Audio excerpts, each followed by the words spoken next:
here. Sure. But let's go over our list. So we're going to hop back up to our bracket, if you will, since TJ is going to be battling out against Jamie against Eric. So we're just going to kind of go through that list and talk about it a little bit. So TJ's back on Affinity. So this is an interesting choice. I say interesting because what TJ has done has kind of put himself. He got a target on his back. He's talked about this before too. It's like he hates playing Affinity at the shop because there is a surprisingly large amount of artifact hate in everyone's sideboard. But it's not just because of Affinity, but it's like, okay, there's Tron, there's Lantern Control, there's other decks that are running artifacts that people want to hate out, but because they're dealing with those, it just does extra hate towards the Affinity player, and it makes it tough when you're like, well, I love this deck. Yep, but it's not gonna win. Baby. You know, Affinity is his baby. It's the deck that he loves to play, but just not at our shop. Yes. So it's funny because all three seasons currently in the top 8, he has played a different deck. Yeah. He has not played Affinity in the top 8. No, he played it season 1. Did he play it season 1? Season 1 he did, because I played against him in season 1. Oh, okay. So that's why, yes, okay. I do know he did play. It didn't even occur to me. I thought it was like, he's gone 3 whole seasons decks in the top 8. Yes, yeah, but he's the last 2 though, season 2 and season 3. He did not play. He played Affinity. something completely different, off the radar, and just kind of said, you know what, I'm not even gonna allow people to blow up my artifacts. Mm-hmm. So I mean, obviously, all the usual suspects for this deck. I think the inclusion in the sideboard for the 2 Stubborn Denials is probably my favorite. Stubborn Denials. You know what I mean? Like, yeah. You know, we've kind of seen him talk about in chat. You know, talking with other people, especially when he's playing Affinity, about, you know, like, he kind of gears his sideboard towards the metagame at our shop, and then when he goes out and he plays at a big tournament, it's completely different. Yes. You know, so yeah, you see he's got 3 Chalice of the Void. 3 Chalice of the Void. But I mean, overall, this is I think fairly standard for an Affinity deck. Yeah, for a lot of it, the 1-0s that you're expecting to see is going to be stuff across the board here, and you can see TJ is also playing a greedier list in the sense that he only has 17 lands. Which I think you'll see more of like an 18 consistently for Affinity, but this is TJ playing this list for a very long time and has felt comfortable enough that this is where he wants to be at for his list. So it's worked for him before. I mean, it's gotten him day 2s. It has. You know, it's gotten him a lot of victories in and outside the big competitive metagame. So I definitely think that it's a strong choice for him. All right, let's see what Jeremy is rocking out. Okay. Oh, okay. So, yeah, Amulet Titan. However, he's bringing Mom in. So Amulet Titan with Through the Breach, so he can be able to just be like, well, I also have an Emrakul. Yep. You know. Yep. Here, look at this. Through the Breach. Here's my Emrakul, the Aeon Storm. What do you got? Oh, that's a fun style to like be a little sneaky about it. Hey, you think it's just, you know, the Amulet Titan? No, I know how to deal with this. Oh my gosh, what, an Emrakul? Yeah. Cool. Okay. I think what I like most about it is the surprise gotcha. Obviously. Yes. You know what I mean? Like, you know, you have to do a little bit of ramping on turn 2, get some mana, float it. And then, you know, Summoner's Pact to get your Primeval Titan, and then put that guy out, and then swing for, like, 8, you know, at the turn. Or if you're lucky enough, you can double strike it. Yep. But then, you know, there's just no one on the radar going, all right, here we go. He's got, you know, 5 mana floating through the breach. What? Oh, no. Annihilator 6? Take 15. I mean, it just seems like it's overkill, right? On turn 2, here's my Emrakul Annihilator, blow up your land. Definitely going for that gotcha factor with the deck choice that he's picked out. Now, with that being said, he's played Amulet Titan before, likes the deck, so makes sense that he's going to play something that he knows, and it makes sense that he's going to try a little bit of spiciness with it. So, yeah, I want to take a look at this one card that I see in his sideboard, the Rurik Thar, 6/6, Vigilance Reach, attacks each turn if able. Whenever a player casts an eye. Oh, wow, that's kind of rude. Oh yeah, I remember. It was from Ravnica. Was it from Ravnica? Original Ravnica? Return. It was Return, Ravnica, okay. I believe. Huh. Interesting. Cool. Nice. Yeah, and he's got a lot of one-ofs. Again, toolbox sideboard set up here. Oh my, Jamie on Living End. That's really interesting. So he had been playing different decks near the end of the season. He played that green-white Enchantress deck and like some prison-based decks, and playing a very different style now for the Invitational, and trying out the expertise in his list. Yeah, I thought that was pretty cool. The Karizev's expertise. Yeah, I mean, like, Jamie played Green White Tron. He kind of tried different flavors of Tron throughout the season.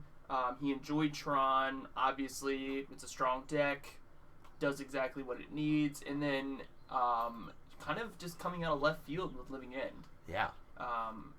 What does that expertise do? I know that take control of target creature an opponent controls, and untap it, gains haste until the end of turn. You can cast a card with converted mana cost 2 or less from your hand without paying its mana cost. Oh, that ain't right. So that's just another way to. If you get stuck with Living End in your hand, because normally you're going to cascade into Living End, but this is like, well, for whatever reason I've drawn them and I haven't been able to cast. I haven't found any of my cascade spells, which is really bad if that happens, because you do have 8 in your list. So if that ends up happening, you have another way to make it work. That's interesting. I like that. So little fail safe with it.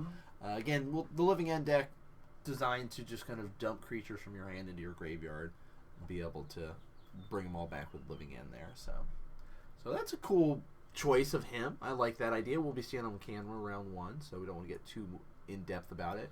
Okay. So Eric is rocking out a metagame call, if you will, trying something different for the Invitational, because he was on Boggle for the whole season and decided, I don't want to play what everyone's expecting me to play. I want to play something different. Yeah. Again, it kind of goes back to talking about how, they have the bracket for 2 weeks, and they kind of have to make that decision. Do I play the deck that I'm comfortable with, or do I play a deck that no one's going to put me on?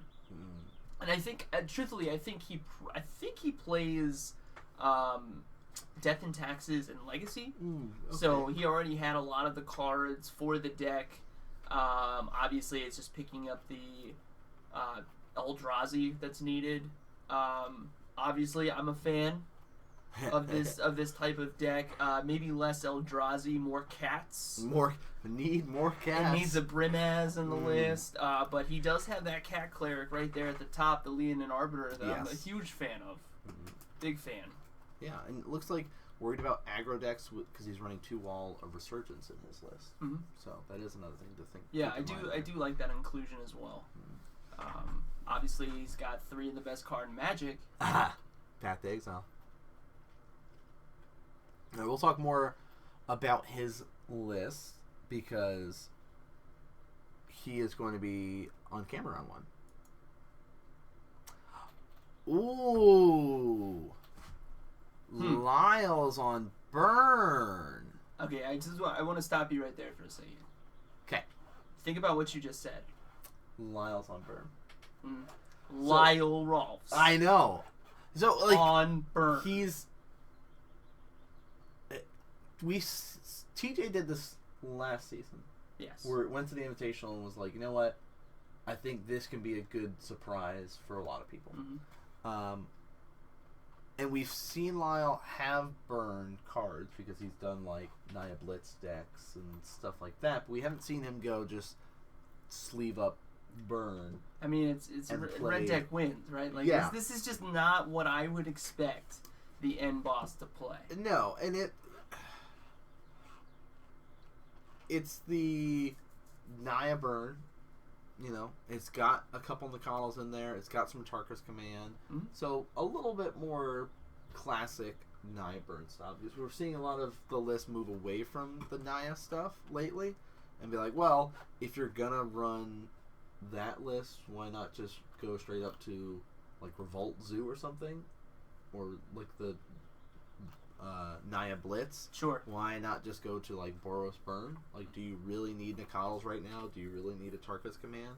So Yeah, and I when we had season 3, TJ went Boros. yes, He took green out of the equation. He said you don't need those cards. There's enough threat and there's enough damage in just red and white that we can make it work. all right. Interesting. That's a fun call on Lyle's part. Let's see what else we got here. All right. Classic. Lantern I Control. mean, I'm really excited for you guys. Lantern Control. Obviously, we had to have. I mean, how many people had played Lantern Control in the shop? It's one of those 4 decks. or 5 Yeah, and I think Maybe they've all no, it's borrowed probably more from than Trip. for the most part. I think So- there's been maybe one other person that's had it at one point and brought it in and then got rid of all the cards. Yeah. Like, So no. I mean, it's like one of those decks where it's like, I've been playing, you know, blue-white control for so long. Or that's not a good example. I've been playing Affinity for a while. I'm gonna borrow Trip's Lantern Control deck and just see what I can come up with. You know, sneak a couple wins in. So I'm really excited. I don't know if you guys can tell by my voice that there's a Lantern Control in the top 8. We had one before. I think it was last season. Who ran it last season? I think Did we? Jeremy ran it last season. Oh, you're right. So He did. just a different feature card. Yeah. Jeremy liked the Inventor's Fair. Said that was the card that he needed. Ryan said, you know what? Collective Brutality. And It's a don't get sweet me card. wrong, Collective Brutality is a very, very strong card. Yeah. Very strong. So, I think I would have picked a different one, but what would you pick? I think I probably would have picked Codex Shredder. You would have picked Codex Shredder. I'm a big fan of Codex Shredder. You know what I would have picked? What did you pick? Infernal Tutor. I love Infernal Tutor. Just the one of. Mm-hmm. Oh, what do I need right now? I have nothing in my hand. Let's go Hellbent. get something. Boom. Yeah. All right, so that makes sense. He'll be rocking that out. Let's see what else we got here. Okay, back on the Panza. Jane, you know what? I like to destroy your lands. There's something wrong with this, by the way. What? I don't know if you can look at this Oh, the particular slide. Particular card choice. Yeah. I bet you he did that just for you when he was like, "Oh, I get to feature a card, Stormbreath Dragon." I mean, when I think of Red Green Panza, you know what I think of? Stormbreath Dragon. That's exactly what. Not like not Blood Moon. Yeah. You know? Monvuli Acid Moss. No. No. Stormbreath Dragon. Definitely. Yeah. Super excited about this choice here. It's a dumb dragon. So That's all I got. this is what Dwayne's played probably the most this season. He rotated around between a couple of decks, but I feel like for the last maybe like from 6 to 9 or so, he played this deck. Well, right, and you know he's coming from playing Merfolk. Yes. That was his deck. That was he's also played Black White Eldrazi Taxes. Yep. Way back when had Merfolk put together. Still hasn't put together. Yeah. But he's been enjoying the red green.